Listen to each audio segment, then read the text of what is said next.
दोस्तों, मैं गार्गी सारस्वत एक बार फिर से आप लोगों के सामने उपस्थित हूं टीचिंग एग्जाम TWA के प्लेटफॉर्म पर। उत्तर प्रदेश के अंदर जो ऑलरेडी टीचर हैं, पढ़ा रहे हैं, ऐसे 50,000 टीचर हैं जो कि टेट के काबिल नहीं हैं, इनकी नौकरी जा सकती है। तो ऐसे में जो उत्तर प्रदेश सरकार ने जो डेडलाइन बना रखी है माननीय सुप्रीम कोर्ट के अकॉर्डिंग, क्या उसी मॉडल पर चलना चाहिए या एक नया मॉडल, तमिलनाडु मॉडल जिसकी चर्चा हो रही है, उस पर काम करना चाहिए? तो समझ लीजिए क्या तमिलनाडु मॉडल है जो जॉब बचा सकता है या नहीं। तो देखिए भैया, हरियाणा सरकार ने आदेश दे रखा है 2027 के मार्च तक HTET पास नहीं किया अगर टीचर्स ने, जो ऑलरेडी सेवारत है, तो सेवा समाप्त है। यूपी पर असर है कि 1,86,000 टेट पास न करने वाले टीचर्स की चिंता बढ़ रही है। उनसे क्या रखा है साहब, 50,000 टीचर इसमें से अयोग्य हैं, क्योंकि टेट करने के लिए जो न्यूनतम शैक्षणिक योग्यता होती है वो भी नहीं है। सुप्रीम कोर्ट का आदेश था 1 सितंबर 2025 को कि भाई आप सितंबर 2027 तक आपको टेट पास करना होगा, या तो सेंट्रल लेवल का या अपने राज्य का। टेट पास करना अनिवार्य, 5 साल से अधिक सेवा शेष वाले टीचर्स के लिए सितंबर 2027 तक, फेल हो गए सेवा समाप्त। छूट और प्रमोशन पर रोक, अगर किसी की सर्विस में ही 5 साल से कम है तो सेवा समाप्ति से तो छूट है, लेकिन प्रमोशन नहीं मिलेगा। अब देखिए समस्या की जड़ क्या है, ये टीचर टेट के योग्य क्यों नहीं है। पुराने नियम देखें, 1998 तक टीचर की भर्ती में 12th और BTC के आधार पर हो जाती थी। अब नए नियम ये हैं कि टेट देने के लिए इंटरमीडिएट में 50% प्लस DLED चाहिए, या ग्रेजुएशन प्लस BTC BEd जरूरी है। तो अब जो टीचर फंसे हुए हैं, कौन से टीचर फंसे हुए हैं जिनकी पासिंग केवल 12th पास है, इसीलिए टेट का फॉर्म ही नहीं भर पा रहे हैं। करीब 50,000 टीचर, 15,000 टीचर ऐसे हैं जो मृतक आश्रित कोटे से हैं। अब ये कैसे भरें, इनकी भी न्यूनतम योग्यता उतनी नहीं है। 1994 से लेकर 2004 के बीच में BPEd यानी फिजिकल एजुकेशन के टीचर भी शामिल हुए, उनकी भी अब ये योग्यता नहीं है, तो टेट करे कैसे वो। अब हम यहाँ देखें कि लड़ाई काय बात की चल रही है, एक टेट और एक कानूनी लड़ाई देखें। RTE एक्ट 2009 में आया जो 1 अप्रैल 2010 से पारित हुआ, उसने कहा टेट होना चाहिए। टेट की अनिवार्यता के लिए NCTE ने 27 जुलाई 2011 को अधिसूचना जारी की कि 1 से लेकर 8 तक के लिए टेट होगा। अब विवाद ये है कि शिक्षक संघ ये कह रहे हैं कि 2011 के बाद जो भर्ती हुए उन पर ये नियम लगा हुआ है ना, क्योंकि RTE में और टेट की अनिवार्यता के लिए NCTE की गाइडलाइन उन पर ठीक है जो 2011 के बाद ज्वाइन हुए हैं, न कि उन पर जो 20-25 साल से ऑलरेडी पढ़ा रहे हैं। अब यूपी सरकार ने माननीय सुप्रीम कोर्ट के इस पे थोड़ा सा सॉफ्ट रवैया अपनाते हुए रिव्यू पिटीशन जारी की है, जिस पर सुनवाई होनी बाकी है कि भैया हमारे पास ऐसे टीचर्स भी हैं जिनके पास टेट करने की योग्यता भी नहीं है।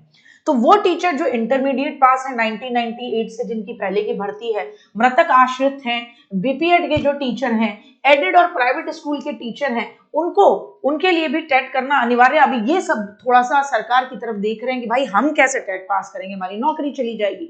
तो माननीय जो राज्य सरकार है उसने माननीय सुप्रीम कोर्ट में एक रिव्यू पिटीशन डाली है ताकि एक नरम रुख देखने को मिले।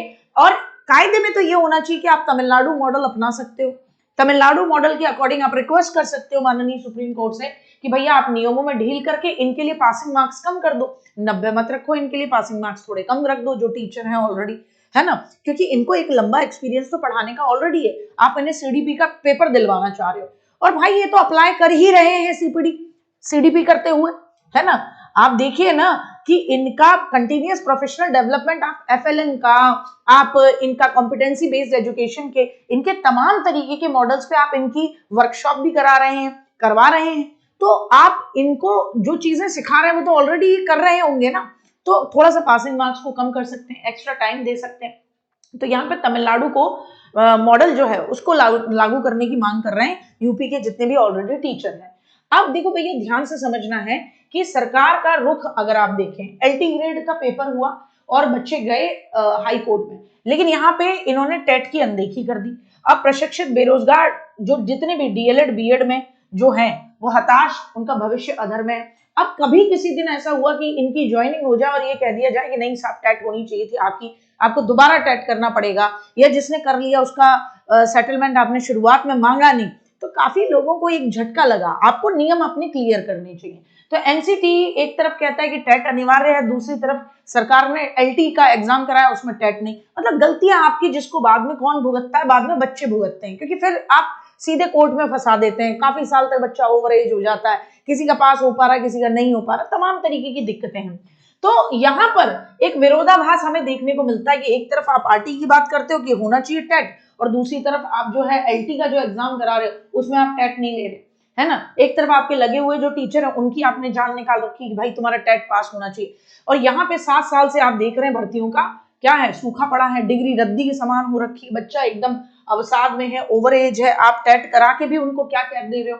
तो काफी सारी चीजों में बड़ी दिक्कतें हैं। अगर उत्तर प्रदेश की सरकार के दावे देखे जाएं और धरातल पर सच्चाई, तो आप देखेंगे कि बहुत सारे पद रिक्त हैं, ये खामखा में पागल बना रहे अनुपात समानुपात के नाम पर। एनसीटी और टेट की अनिवार्यता को ध्यान में रखते हुए आप टेट को अनिवार्य करते हुए पेपर भी नहीं करा पाए, आप केवल 2 लेवल में, लेवल 1 और लेवल 2 में टेट करवाते हैं।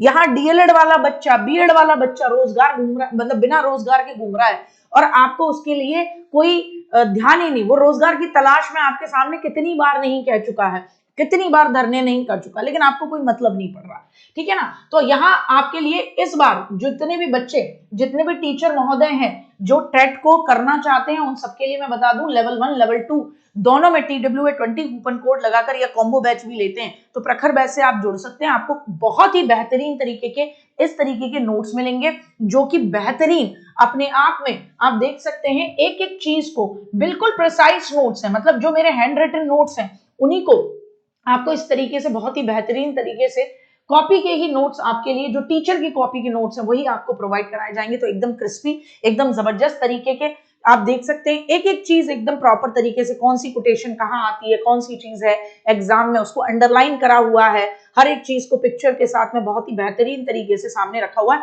तो आप में से जो भी बच्चा अपने आप को इस उत्तर प्रदेश का टेट देना चाह रहा है जो कि जुलाई 2026 में आ रहा है, तो प्रखर बैच के साथ जुड़ना न भूलें। जय हिंद, जय भारत।